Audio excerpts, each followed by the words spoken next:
اب شیخ عبد القادر جیلانی رحمۃ اللہ علیہ کے خطبات کے مجموعے الفتح الربانی یعنی فتوح ربانی کے اردو ترجمے کا 5واں خطبہ پیش کیا جا رہا ہے، جس کا عنوان ہے سچی عبودیت کو حاصل کرنے میں کوشاں رہنا چاہیے۔ 5ویں مجلس 12 شوال 545 ہجری المقدس کو منگل کے دن شام کے وقت مدرسہ قادریہ میں ارشاد فرمایا: اے غلام، اللہ تعالیٰ کی بندگی کہاں ہے؟ تو حقیقی بندگی اور سچی غلامی حاصل کر اور اپنے تمام کاموں میں کفایت اختیار کر، خدا ہی کو کافی سمجھ، تو اپنے مالک سے بھاگا ہوا غلام ہے، اسی کی طرف واپس ہو اور اسی کی طرف سر جھکا دے، پست ہو جا، اس کے حکم کی بجا آوری کے ساتھ اور اس کے منع کیے ہوئے کام سے باز رہنے کے ساتھ اور اس کے مقدرات پر صبر و موافقت کے ساتھ تواضع کر۔ جب یہ کمال تجھے مل جائے گا تب تیری بندگی و غلامی تیرے آقا کے لیے پوری ہو جائے گی اور اس کی طرف سے تجھے کفایت نصیب ہوگی۔ اللہ تعالیٰ کا ارشاد ہے: الیس اللہ الآیہ، کیا اللہ اپنے بندے کے لیے کفایت کرنے والا نہیں؟ جب اللہ تعالیٰ کے لیے تیری غلامی درست ہو جائے گی تو وہ تجھے اپنا محبوب بنا لے گا اور اپنی محبت تیرے قلب میں مضبوط کر دے گا، اور اس کے سبب سے بغیر مشقت و بغیر جستجو کے تجھے اپنا مونس بنا لے گا اور تجھے اس کے غیر کی صحبت اچھی معلوم نہ ہوگی۔ پس تو خدا سے تمام حالتوں میں راضی ہو جائے گا۔ پس اگر وہ تجھ پر باوجود فراخی زمین کو تنگ کر دے اور باوجود گنجائش و وسعت کے تیرے اوپر دروازہ بند کر دے تو اس پر غصہ نہ کر اور اس کے غیر کے قریب نہ جا اور اس کے غیر کا کھانا نہ کھا۔ اس وقت تو موسیٰ علیہ السلام سے مل جائے گا کہ اللہ تعالیٰ نے ان کے حق میں فرمایا ہے: ان پر پہلے ہی سے دودھ پلانے والی حرام کر دی تھیں۔ اب ہمارا رب عز و جل ہر شے کا جاننے والا، ہر شے میں گواہ ہے، ہر شے پر حاضر ہے، ہر شے کے ساتھ اور ہر شے کے قریب ہے۔ تمہارے واسطے اس سے غائب ہونا نہیں، تم اس سے غائب نہیں ہو سکتے۔ معرفت کے بعد انکار کا کیا کام؟ تجھ پر افسوس کہ تو خدا کو پہچانتا ہے اور اس سے رجوع کرتا اور انکار کرتا ہے۔ اس سے رجوع نہ کر، پس بتحقیق توکل بھلائیوں سے محروم کر دیا جائے گا۔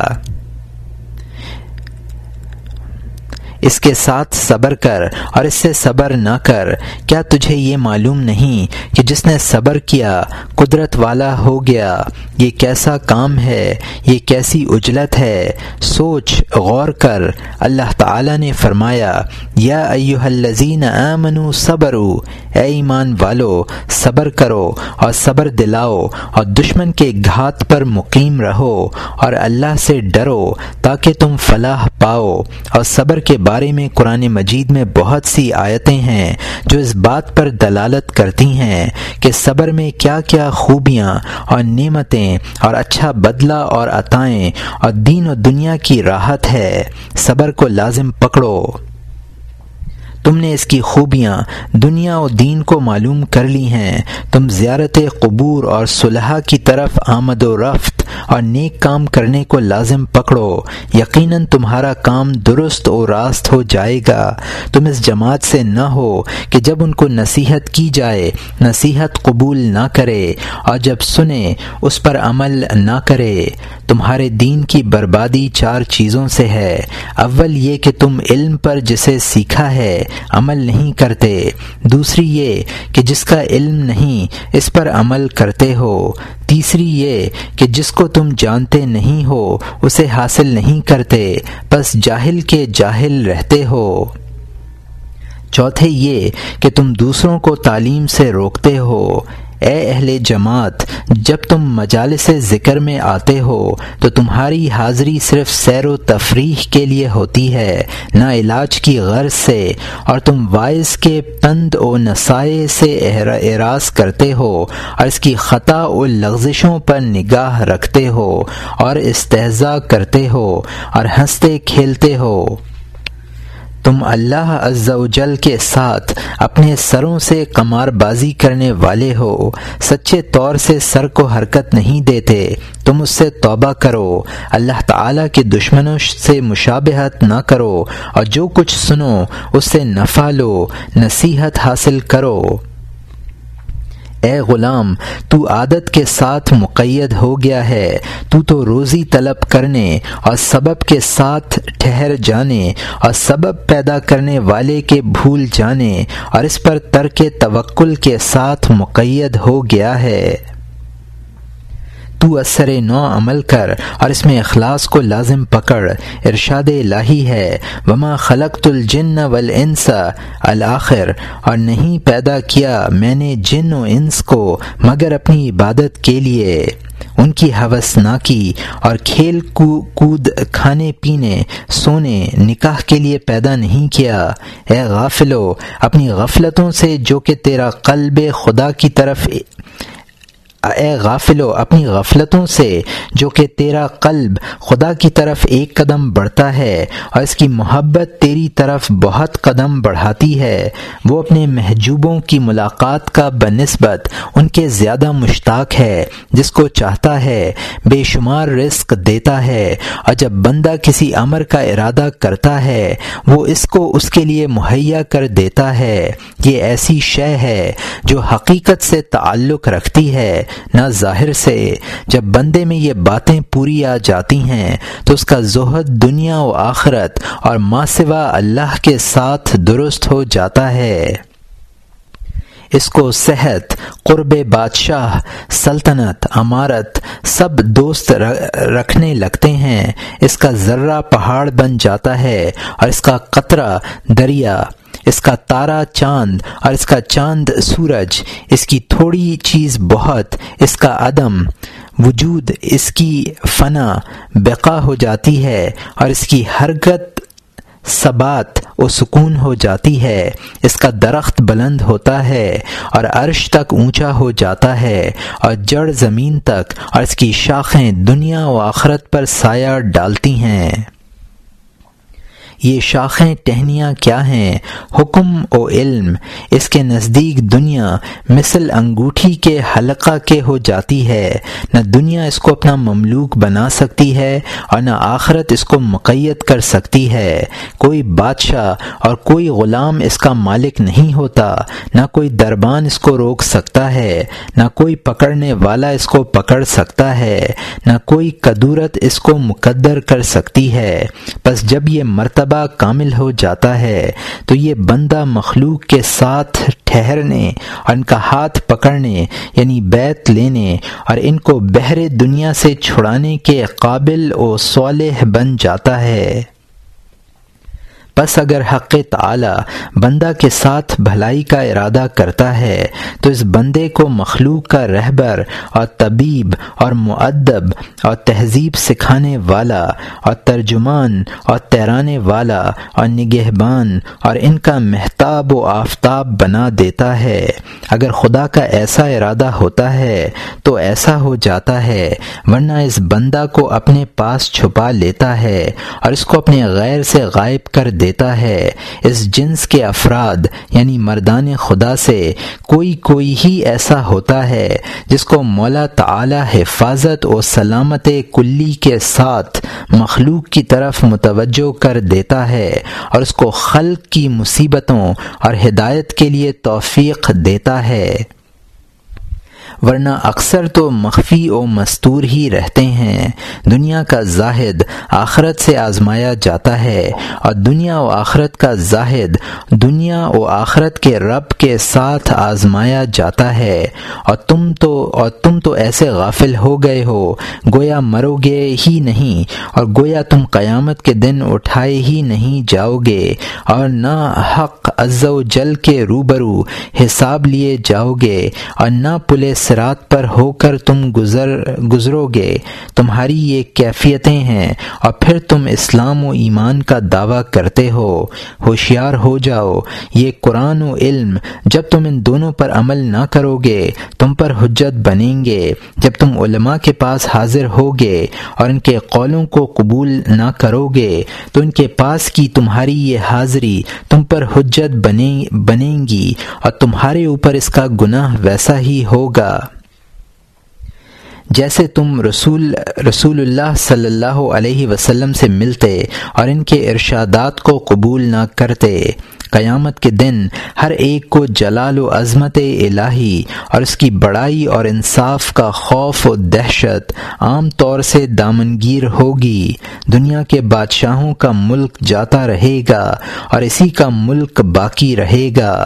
قیامت کے دن کل کے کل اسی کی طرف رجوع کریں گے، اور مردان خدا کی بادشاہت، عزت و امارت اور خدا کا ان پر اکرام اور انعام ظاہر ہوگا۔ تو وہ تو آج بھی بندوں اور شہروں کے کوتوال و محافظ ہیں، اور زمین کے اوتاد، زمین کا قیام انہی کی وجہ سے ہے، اور یہی حقیقتاً خلق کے امیر اور سردار اور اللہ عز و جل کے ان پر سچے نائب و خلیفہ ہیں، نہ کہ باعتبار صورت ظاہر کے۔ آج حقیقتاً و مانن ایسے ہیں، کل ظاہر ظہور ایسے ہوں گے، یعنی پردہ اٹھ جائے گا۔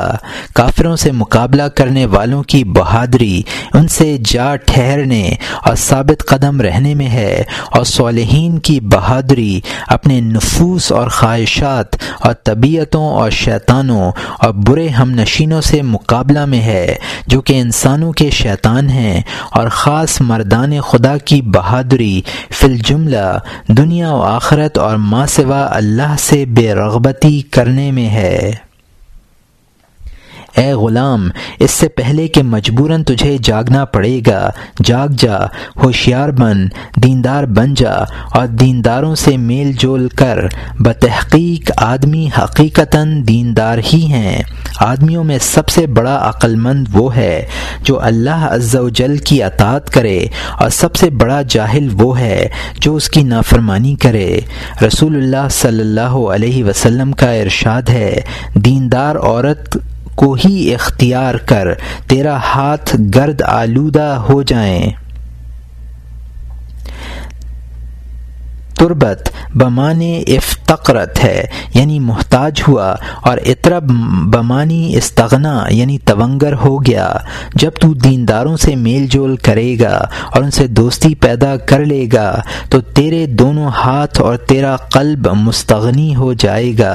تو نفاق سے اور اہل نفاق سے، ریاکار سے دور بھاگ۔ منافق ریاکار کا کوئی عمل معتبر نہیں، تیرا بھی وہی عمل قبول ہوگا جس میں تو ذات الہی کا قصد کرے گا۔ تجھ سے تیرے عمل کی صورت قبول نہ کی جائے گی بلکہ اس کے معنی و حقیقت قبول کیے جائیں گے۔ جب تو اپنے عمل میں نفس اور خواہشات اور اپنے شیطان اور دنیا کی مخالفت کرے گا، اللہ تعالیٰ تیرے عمل کو قبول کر لے گا جس میں تو ذات الہی کا ارادہ کرے گا، نہ توجہ الی المخلوق۔ تجھ پر افسوس کہ تو خلق کے لیے عمل کرتا ہے اور اس کا امیدوار ہے کہ حق عز و جل اس کو قبول فرمائے۔ یہ تیری ہوس ہے۔ تو فخر و غرور اور اپنے سے فرحت و سرور کو چھوڑ دے، خوشی کم کر اور غم کو بڑھا۔ بتحقیق تو غم کدہ اور قید خانہ میں مقید ہے۔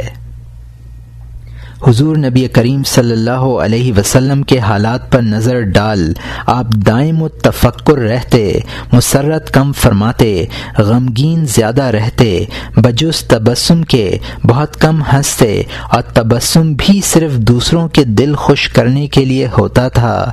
آپ کے قلب مطہر میں غم و اشغال بھرے رہتے تھے۔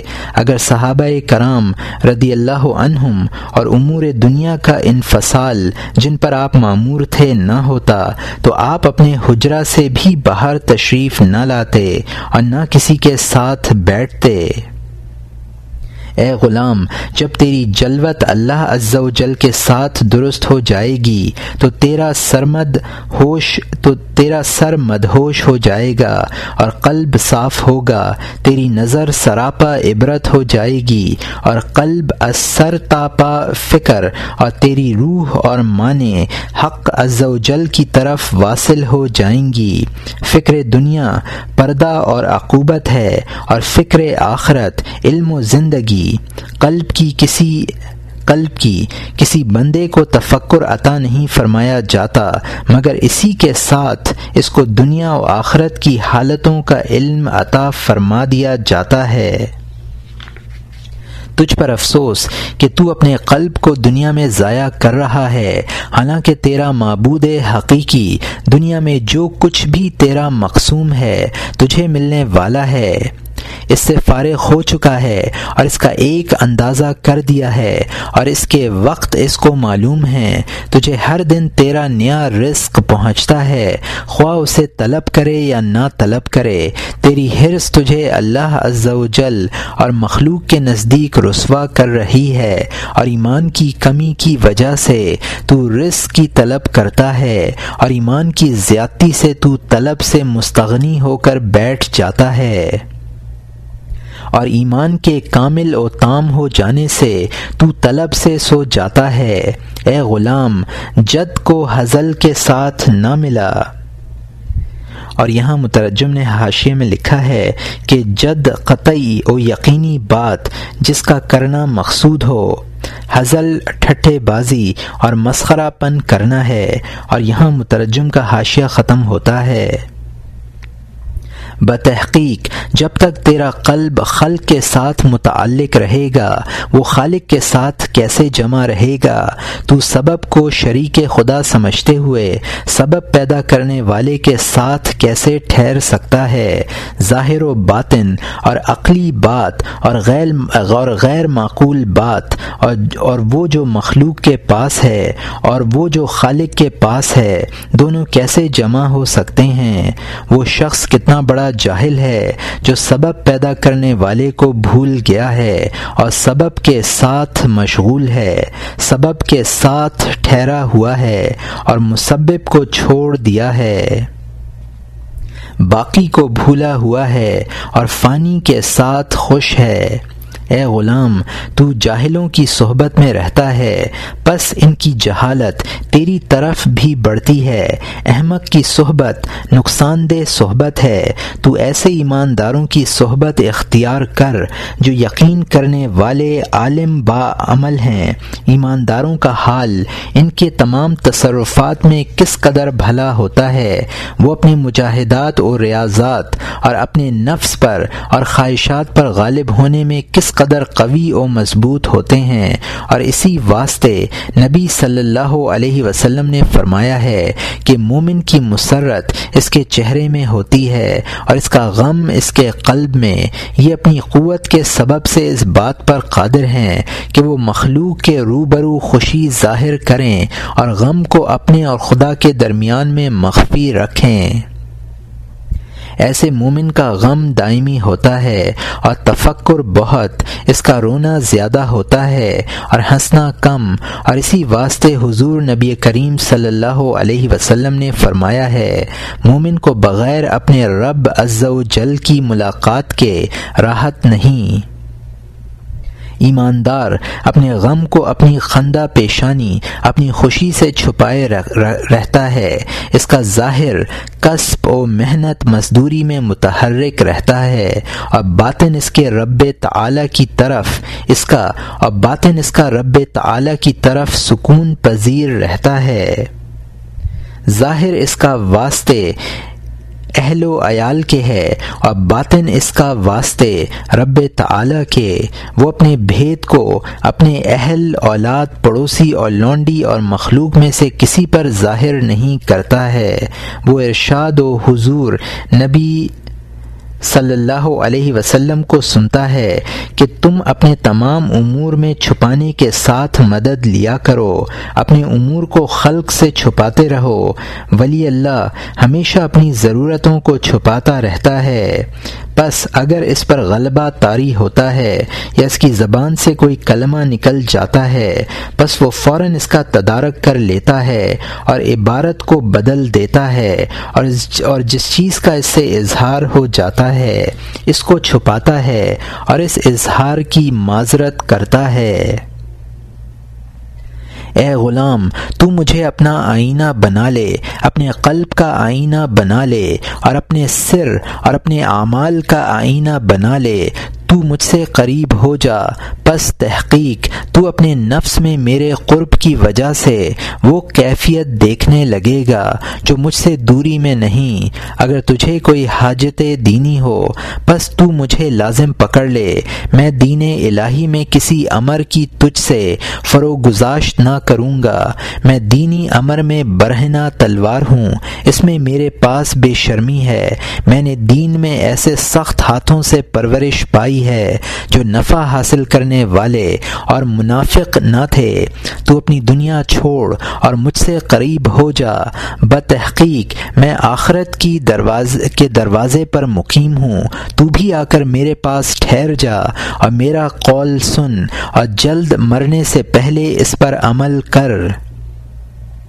اللہ عز و جل سے خوف و خشیت کے دائرے میں رہ کر اسی پر راحت و امن کا دار و مدار ہے۔ جب تجھے اللہ تعالی سے خوف نہ ہوگا، دنیا و آخرت میں امن بھی نہ ہوگی۔ اللہ عز و جل سے خشیت باوجود اس کے سامنے موجود نہ ہونے کے اس کا جاننا ہے، یا وہی بعینہ علم ہے، اور اسی واسطے اللہ عز و جل نے فرمایا انما یخشی اللہ الآیہ، میرے بندوں میں سے مجھ سے عالم بندے ہی ڈرتے ہیں، نہیں ڈرتے اللہ سے مگر وہی عالم جو علم پر عمل کرنے والے ہیں، جو جانتے سیکھتے ہیں، اس پر عمل کرتے ہیں، اور اللہ عز و جل سے اپنے اعمال پر بدلہ نہیں چاہتے، بلکہ عمل سے مقصود صرف ذات الہی اور اس کا قرب ہوتا ہے۔ اللہ تعالیٰ کی مصابہت اور اس کی دوری و حجاب سے نجات چاہتے ہیں، یہی قصد کرتے رہتے ہیں کہ ان پر دنیا و آخرت میں رحمت الہی کا دروازہ بند نہ کیا جائے۔ وہ دنیا و آخرت اور ما سوا اللہ کی طرف قطعاً رغبت نہیں کرتے۔ دنیا ایک قوم کے لیے ہے اور آخرت ایک قوم کے لیے، اور حق عز و جل ایک قوم کے لیے۔ وہ ایمان لانے والے، یقین رکھنے والے، معرفت والے، خدا کو دوست رکھنے والے، اس سے ڈرنے والے، اس کے لیے عاجزی کرنے والے، غمزدہ شکستہ دل لوگ ہیں۔ یہ قوم بغیر دیکھے اللہ عز و جل سے ڈرتے ہیں۔ اللہ تعالی ان کی ظاہری آنکھوں سے پوشیدہ ہے اور ان کے دل کی آنکھوں کے روبرو موجود۔ یہ لوگ اللہ تعالیٰ سے کیسے نہ ڈریں؟ خدا تو ہر دن نئی شان میں ہے، تغیر و تبدل کرتا رہتا ہے، کسی کی مدد فرماتا ہے، کسی کو ذلیل و محروم، کسی کو زندہ کرتا ہے اور کسی کو مارتا ہے، کسی کو مقبول بناتا ہے اور کسی کو مردود اور کسی کو قریب کرتا ہے اور کسی کو اپنے سے دور۔ وہ جو کچھ کرے اس پر پوچھ گچھ نہیں اور لوگ اعمال و افعال سے سوال کیے جائیں گے۔ اے اللہ اپنے سے ہمیں قرب نصیب کر اور دور نہ رکھ، اور ہم کو دنیا و آخرت میں خوبیاں عطا کر اور دوزخ کے عذاب سے بچا، آمین۔